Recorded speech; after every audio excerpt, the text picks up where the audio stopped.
Hello everyone, my name is Sophy Henn and I am an author and an illustrator. Now I'm here to talk about some books that I've made that are non-fiction. Now, do you know what that means? I'm sure you do, but just in case you don't, non-fiction, well, it's not like fiction, is it? I do write fiction books, and when I'm writing those, I can just make up anything and put it in my book. I can go off into all kinds of flights of fancy and imagine all kinds of wonderful things and write them all down and make a book about it. But when I'm making a non-fiction book, I can't do that because non-fiction books are books filled with facts, with true facts. So I can't go making those up. So I have to research them, and I have to use lots of images that I find online to help me draw the things for my books. And sometimes I even work with zookeepers and experts to help me make sure that I've got my facts straight. So that's how I make non-fiction books. They are full of facts. And these are two of such books that I have made. Oh, here we go. We've got life-size books here. Can you see those? So I am now sandwiched between a life-size T-Rex face and a life-size panda bear's face.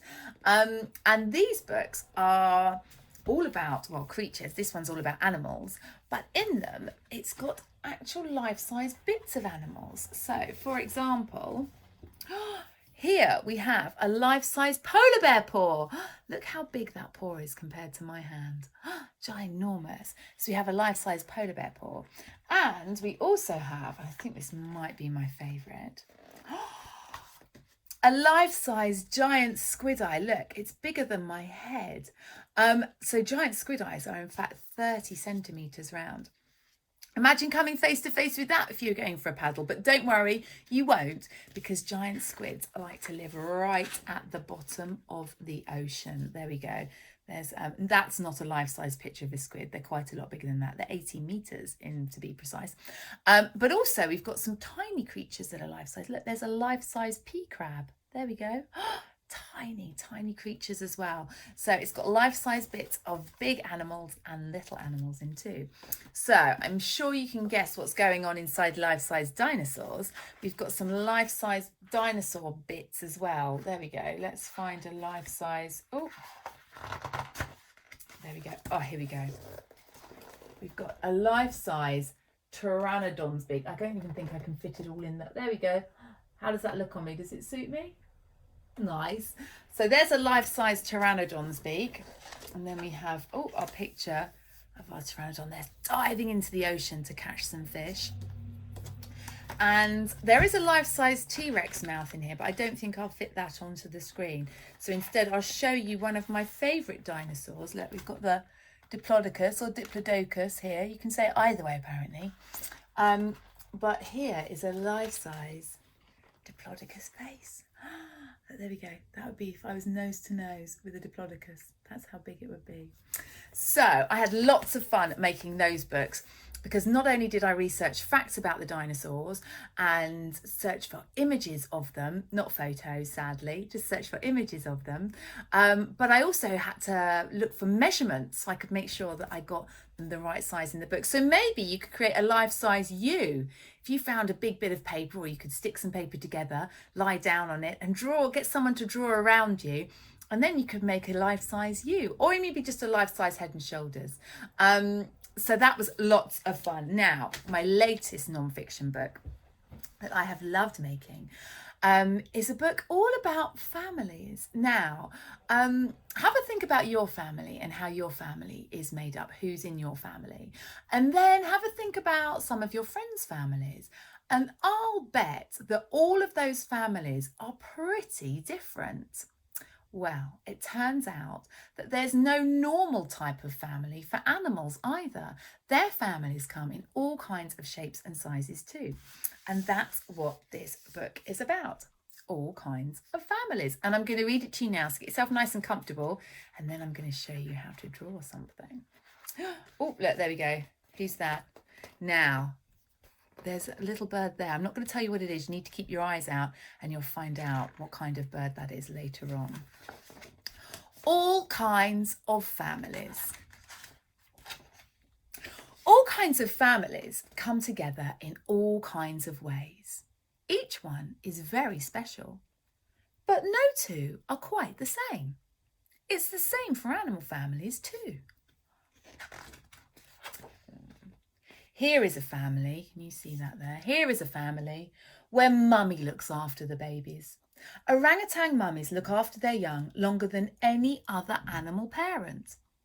They do it all on their own and they love their babies very, very much. There we go. In this family, it's all down to Daddy. Emu daddies have to work ever so hard to look after their eggs, and they raise their chicks until they are 2 years old. Now, can you spot that bird from earlier? Yes, it was an emu chick sneaking about the book. And here is a family with a mummy and a daddy.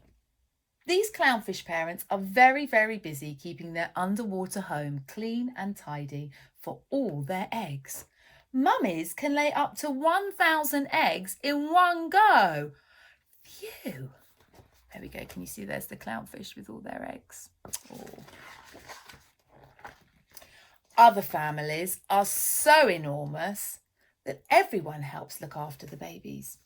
In elephant families, one older lady elephant is in charge and she shares her knowledge with the younger family members so everyone keeps safe and well. Some families are big and busy, so the older brothers and sisters help to look after the little ones. Long-tailed tits live in large groups of up to 20 birds who all look out for one another. In winter, everyone snuggles together to keep warm. And you could keep an eye out for those too because they live wild in this country. Sometimes grandparents look after youngsters. Orca whales live for a very long time, long enough to become grandparents. Grandmothers often look after the young while their mothers search for food. There we go. There are also families with 2 mummies.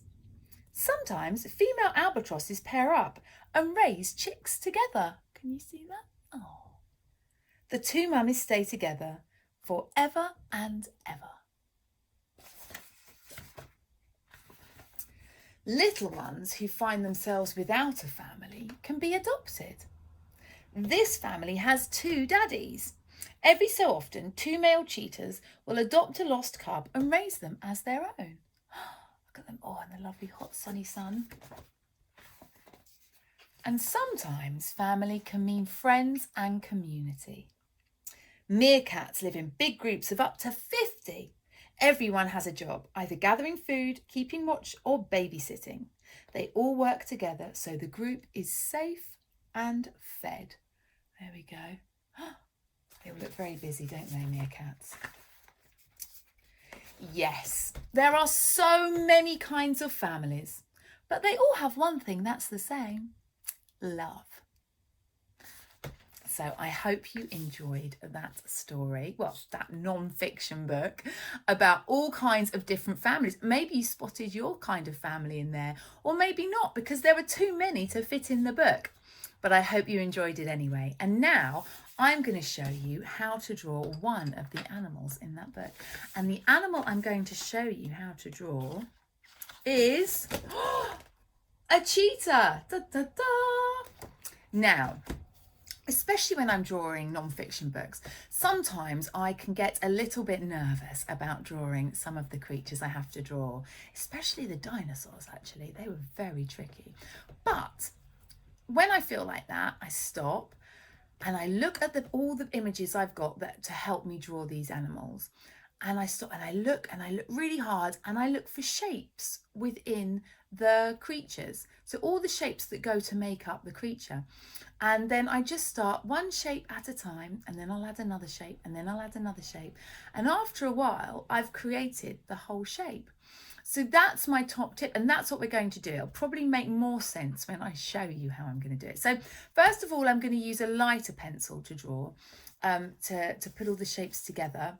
And then I'm going to use a darker pencil to go around the outside. Now you can do the same, or you could use a different colour pencil, like a lighter colour, to draw the shapes, or you could just not press as hard when we start off, but I'll let you know when to press harder. So here we go. We've got our paper, we've got our pencil. Now we're just going to draw the cheetah's head and shoulders, just so you can see what I mean about looking for shapes. Now I'm going to start by drawing a square. And hold fire just yet, so you can see where I've drawn the square and how big I've drawn it. And it's sort of a square, like it's got curvy edges. It's a bit like an old-fashioned television set, I suppose. So yeah, that's where I've drawn my square. Can you see my square there? So if you draw a square about that big, about there on the page, because we've got to fit some things in the square eventually. So there we go, you can draw a square like that. So how's that square coming along?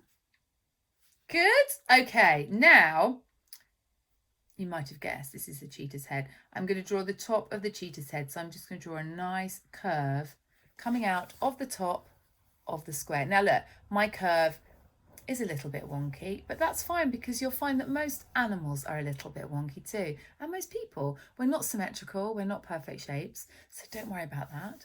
So we're going to draw a nice curve coming out the top of that square. Now, we're going to draw another curve, slightly more of a pointy curve. It's like a curved triangle at the bottom of that square. Whoop, like that.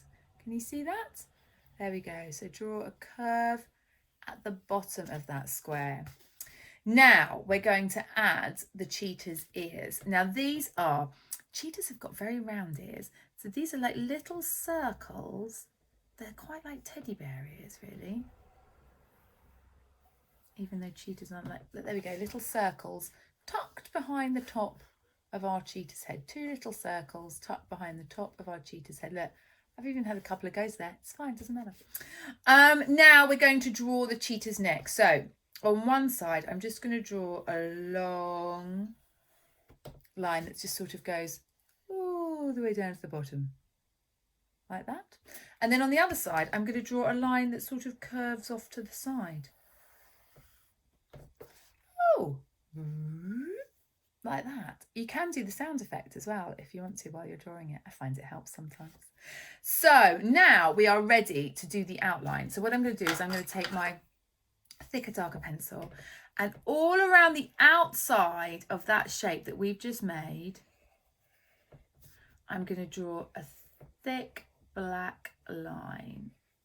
There we go. Oh, so we know what we're dealing with. Oh, now I'm going to draw, oops, all the way around the edge like that. So I've actually drawn around its chin as well. So we've got that thick black line all the way around the edge, and then I'm going to do the same for the body.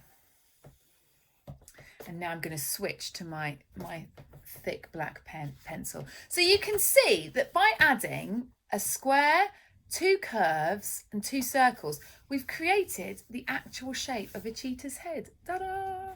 Hooray! So now we're going to add some details. Now, what I'm going to do is I'm going to draw just above the middle. I'm going to draw 2 lines like that. 2 lines, just not in the middle, just above the middle. So 2 lines. I'm going to make them a little bit more even.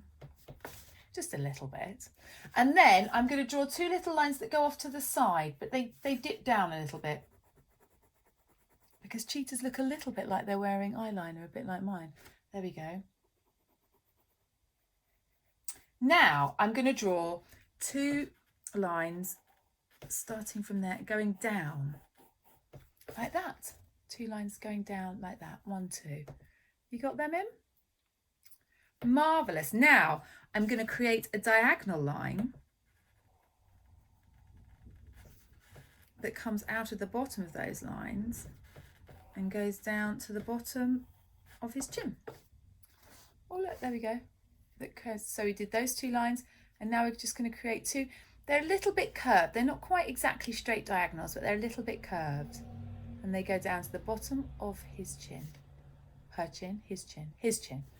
Right, now we're going to draw a triangle. And we're going to draw that triangle right there. Ta-da! And then you can colour that triangle in, because guess what that is? Yes, you know, that's the cheetah's nose. There we go. And now we're going to add at the bottom of that triangle, we're going to add 2/3 of a triangle, like that. So we're not going to put the bottom bit on, we're just going to do that for the cheetah's mouth. They do look quite stern, cheetahs, I've found. I'm sure they're not, but they do look it. Anyway, there we go. And now we're going to add the cheetah's eyes. Now, inside so we're going to look at this shape here, and inside it we're going to do the same thing but just a bit smaller. I will show you. So we're going to do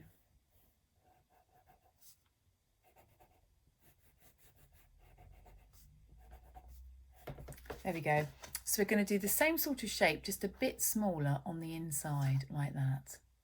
There we go. Can you do that? Now, what we're going to do is I'm going to take the side of my pencil, because if I use the side of the lead of my pencil, it can give me, look, can you see that? A nice soft line, not a pointy line. So if I use the top, I get a pointy line. So if I use the side of the lead, and what I'm going to do is I'm just going to make like a shaded triangle inside those lines. Look, I'll show you. It's easier, isn't it? There we go. So I'm just going to use the side of my pencil, and all I did was just shade it a little bit, like that. And then I'm going to do the same shape again inside there, but using the pointy bit of my pencil this time. Can you see I've done it again? So we're going to do another little, like 2 little corners, aren't they? 2 little corners. But then I'm going to use a curvy line to join those corners up, like that. Can you see? The lights aren't helping. Curvy lines, join those corners up like that. And then I'm going to colour it in, because that's going to be the cheetah's eye. I'm going to add a little bit more shading, because I've nearly covered up all my shading there. There we go. And then I'm going to do the same on the other side. A curvy line to join up the 2 ends of that corner. And I've got 2 cheetah's eyes there. Marvellous. Now, we're going to add a few more details to the cheetah's body. So we're just going to give the suggestion of a leg there. That's just a line. And then we're going to do 2 lines to suggest another leg there. Ta-da! Maybe we should make them the same length though, that might help. And then we can do a sort of a zigzaggy line, because the cheetahs have a nice sort of white bit of fur that comes down there. So I'm going to do that again, a bit darker so you can see it. There we go. Ooh, like a little neckerchief. And now we're going to add, what is it that cheetahs have that they definitely need? We're going to add some spots. We're going to add some cheetah spots. So you can see that the spots are all over the face, but they're not really on that bit, which is called the bridge of the cheetah's nose. So we're just going to add, and again, I'm going to use the side of my pencil, and I'm just going to add some spots all over the cheetah's face, but not on the bridge of the cheetah's nose. Oh, look, and then I'm going to add a little bit of shading in the ears as well, so we know that the ears aren't just flat discs, that they curve inwards. Oh, there we go, a little bit of, and then we can do some spots on the rest of the cheetah's body. There we go. I'm going to leave my neck. Oh, and don't forget to sign your work of art. Always very important. There we go. Signed. So I hope you've enjoyed drawing a cheetah, one shape at a time. And don't forget that when you come across complicated things that you want to draw, don't worry. Just stop, really look at it and find those shapes, add them all together, and then I'm sure you'll do a wonderful job. Bye.